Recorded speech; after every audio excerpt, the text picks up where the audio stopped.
Guys, இப்போ பார்த்தீங்கன்னா நம்ம சைக்கிளை வந்து க்ளீன் பண்ண போகிறோம். வாங்க எப்படி க்ளீன் பண்ணுறது, ஈஸி முறையில் இப்போ எப்படி க்ளீன் பண்ணுறதுன்னு பார்க்கலாம். இதுதான் காய்ஸ் நம்ம பழைய சைக்கிள். இதை பார்த்தீங்கன்னா ரொம்ப மண்ணாயிடுச்சு, நம்ம பெயிண்ட் அடித்து நல்லா புத்தம் புதுசாக ஆக்கலாம். வாங்க ஃபஸ்ட்டு இதை கழுவ போகிறாங்க. ஃபஸ்ட்டு போய் தண்ணி எடுத்துகிட்டு வந்துடலாம். இப்போ உங்களுக்கு ஏற்ற மாதிரி தண்ணி எடுத்துக்கணும். எனக்கு என் சைக்கிளுக்கு நான் இவ்வளோ எடுத்திருக்கேன். இதை தேவையான போட்டுக்கலாம். இப்போ பார்த்தீங்கன்னா நம்ம சர்ஃப் எடுத்துகிட்டு வந்தாச்சு. எனக்கு தேவையான போட்டுக்கோங்க. நான் எனக்கு கொஞ்சம் தேவையான போட்டுக்கிறேன்.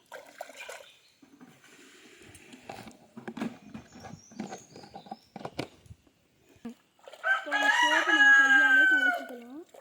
நுர வர வச்சு கலக்கிக்கணும்.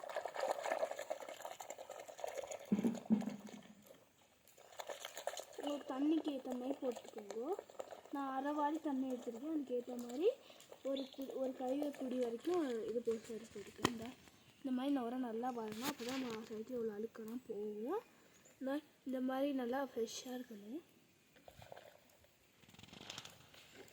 நல்லா நுர வந்துடணும். இப்போ நம்ம தண்ணி இது பண்ணிக்கலாம், தொடச்சிக்கலாம். தண்ணி எடுத்துக்கோங்க. இப்போ பார்த்தீங்கன்னா துணி எடுத்துட்டு காட்டன் துணி நல்லா அழைச்சிக்கிறேன். நல்லா ஊற வச்சுக்கிறேன்.